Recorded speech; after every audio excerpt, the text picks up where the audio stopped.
Hello, beautiful, courageous widows. It's Denise Deelvaart here, and welcome to my channel, Courageous Widows. Thank you so much for stopping by and joining me today. I'm a widow. I lost my husband in 2009. That's, goodness me, 15 years ago. I was lost. I was so lost. And I realized that it takes courage. It takes so much courage to create a new life, to navigate all those ups and downs and where do I go, and the fear of losing and the fear of moving forward, and all that comes up, and the guilt. I had so much guilt because I wasn't with Martin when he passed away. So Courageous Widows, welcome, and hit the like button, hit the subscribe button, so that you get notified of when I post new videos and when the new trainings come out, because there's going to be a lot of them. I have decided to really jump in and give you the best information I possibly can and help you move forward, because there's far too much of us widows that are stuck. Far too many widows struggle to find the courage to move forward. They're playing small, and it's now time to play big. It's now time to find yourself. So today I really want to talk to you about how your grief is literally killing you. It is killing your every cell in your body. This old narrative of wait for time heals all, you'll get over it. How many times, and how many of you ladies, type in the comments below, how many of you ladies have been told, just wait for time, everything is going to be okay. You'll get over it. You'll find another love in your life. All of the narrative that people are telling you. I don't even want to go into the 5 stages of grief. Don't even get me started on the 5 stages of grief. Because the 5 stages of grief were never intended for a loss of a loved one. It was intended for if you had been diagnosed with a terminal illness. So your grief, the longer you hang on to your grief, it is literally killing you.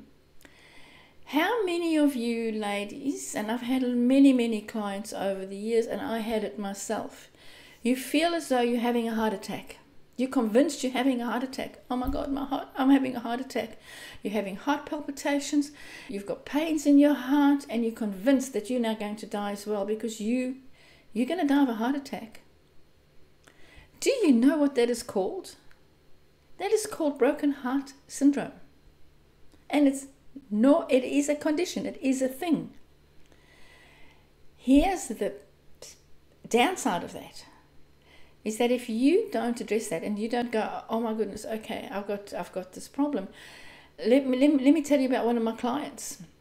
She thought she was dying of a heart attack. She kept getting these pains. She'd wake up in the morning and she'd have these pains, or she'd be lying in bed at night unable to sleep because she'd get these shooting pains in her heart. And she honestly thought, I've got to go and see the doctor. I'm dying. At one stage, she even thought that she needed to call an ambulance because this pain was unbearable. She couldn't handle this pain, and she was fearful, so fearful of dying of a heart attack. So she waited till the morning, went and saw her doctor, and they did all the ECGs and the run tests and the stress tests and everything came back fine. Everything came up perfectly. Nothing's wrong with you. And she went, but why have I got this heart problem? And he said, I don't know. You see, a lot of people are not aware of it, of broken-hearted syndrome. They're now becoming aware of it, because it is a real thing. Now, if she had continued along that trajectory, she could have died of a heart attack, of a broken heart. And that's why you see a lot of widows will die months or 2 months after their husband dies. After their life partner dies, they die as well, especially in the older age group. When you're talking about 80, 90-year-olds that have been together for 50, 60, 70 years, that bond is there. So when the husband dies, when their life partner, their friend, their lover dies, it's not long after that they die. We sort of expect it. The kids say, well, how long before mum goes now that dad's gone? Because she dies of a broken heart. So that is a real thing. Another thing to look out for is that grief is an emotion.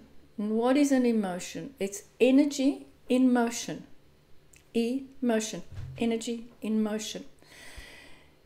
So the longer we stay in that depressive grief and that mourning and that sadness and that sorrow, that's the message you are sending to yourselves. You are sending unhealthy messages to yourselves. I'm not happy. I'm in pain. Please help me. I don't know what to do. And your body's doing its best that it can. So it's getting sad, heavy messages. And it starts reacting to that. Our cells then start reacting to that. It's like slowly pouring poison into your body. And imagine a raisin. Your cells start shriveling up because they can't grow. They don't know what to do. So then they manifest things like cancer, autoimmune diseases. Because it doesn't know what else to do. It's sick. Your body becomes sick. So the urgency is really to heal yourself, not your grief. To release your grief. To release your pain. What is the flow method? The flow method is such a simple method. It's feel, let go, overcome and become whole. We have to feel that pain. We have to feel that sadness. We have to go down that deep pit of grief.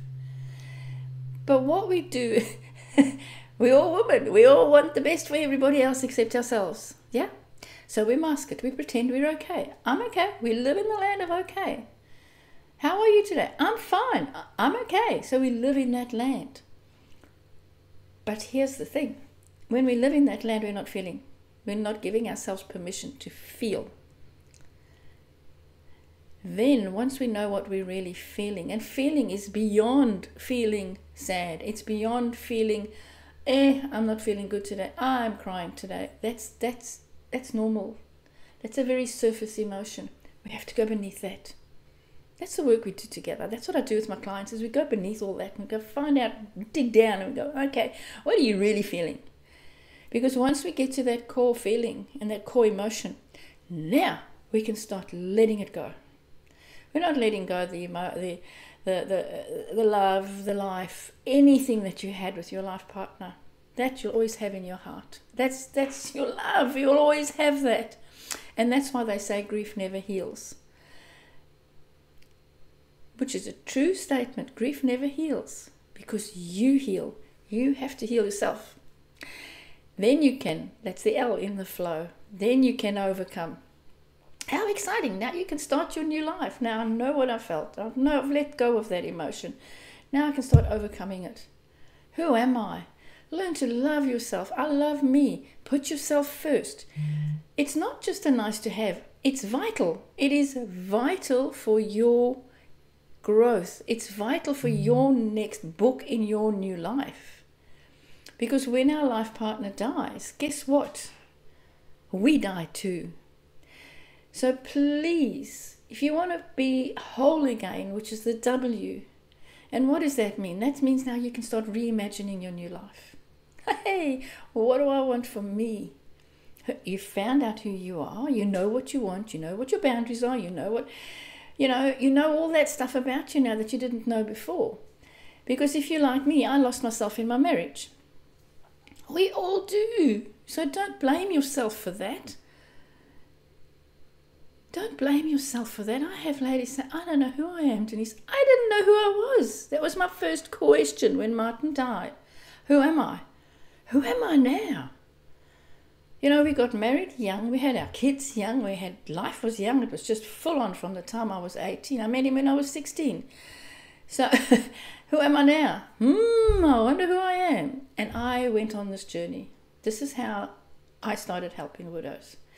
Because unless we address and we find out who we are and we do the inner work on ourselves, we have to rediscover who we are. You're creating a new life. You know, just as when you got married, you had a new life. Your life changed. I hear so many widows saying, the day my husband died, my life changed. And it's all heavy with heavy emotion. That's right. Your life changed. So what are we going to do about it? What is my next step? So very often we go and see a therapist and we talk about it and we talk about it and we talk about it and we talk about it. I did that too. Until I realized I'm getting sick here. I'm not feeling well. I was getting colds. I was feeling run down. I was getting irritable. I have rheumatoid arthritis, so you might notice, when I use my hands a little bit, you might notice that they're a bit bent and skewed and whatever. That's okay. I have rheumatoid arthritis, and that got worse. My pain got worse. I've worked with ladies that have fibromyalgia, and they can hardly move because they're in so much pain. It's because their grief has overtaken them. Their grief has overtaken all their emotions. Their grief has overtaken their cells. One of my beautiful widow clients had breast cancer, and she started working with me 3 months after her husband passed away, because she didn't want her breast cancer to reappear, because she knew, going through the breast cancer and having it in remission, that any stress or anything like that would trigger that again. So your grief is literally killing you. I really want you to understand and to go, well, okay, if my grief is killing me, what can I do to stop that? What can I do to stop that? Here's the first thing to do. Stop repeating your story. Stop repeating your story. Stop telling everybody how sad you are. Stop telling yourself how sad you are, because we create our own stories. So, if there's anything I can say to you, beautiful, beautiful, courageous widows, is that it does take courage. It absolutely takes courage to move forward with your life, to pick up those pieces, to start over. Because that's what it is, regardless of your age. I don't care if you're 30, if you're 20, if you're 18, or whether you're 90. I worked with a beautiful, beautiful 85-year-old widow that lost her husband and was totally lost, didn't know what to do.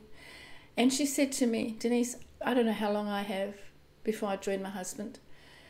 She said, but I wanted to be the best. And we worked together in the flow, and she said to me, wow, this is amazing. I know who I am for the first time in 85 years. So, it's starting over. It's reimagining your new life. Grief impacts us in so many ways. It affects not only our health, but it affects our family, our relationships. It affects everything. Are you maybe isolating yourself? Do you find yourself sitting at home and then feeling sorry for yourself? Are you binge watching Netflix or YouTube or something like that? Do you rather get somebody to deliver your groceries than actually go out, get dressed, put your face on, put your makeup on, feel good to go out? When we stay in grief and we stay in that what I call that low energy vibration of sorrow, of mourning for a prolonged period, we're in fight or flight mode. Our body cannot sustain itself in fight or flight mode. So it'd be really interesting to know if you have felt any difference since your husband's passed away, since your life partner's passed away. Have you felt your pain coming back? Have you felt sick? Have you felt that, I just don't feel myself anymore? I'm not well? Check in with your body. In the comments below, let me know. Let me know where you're at. Let me know what you're going through. Because moving forward with this channel of Courageous Widows, it's going to be your healing journey. So share and like and subscribe. Thank you so much for watching, for looking, for listening to me. But more importantly, this message is for you. Be courageous, because it does take courage to step out of your comfort zone and to start putting yourself first, saying, I'm going to heal this. I'm going to heal myself. I'm going to create a new future for me. So, if you want to get hold of me, I'll put all the links below how you can get hold of me. If you want to book a call with me, my website link will be there as well, so you can go and have a look through my website. If you want to join our Courageous Widows group, I'll put a link in there as well. So thank you so much for sharing your time with me today.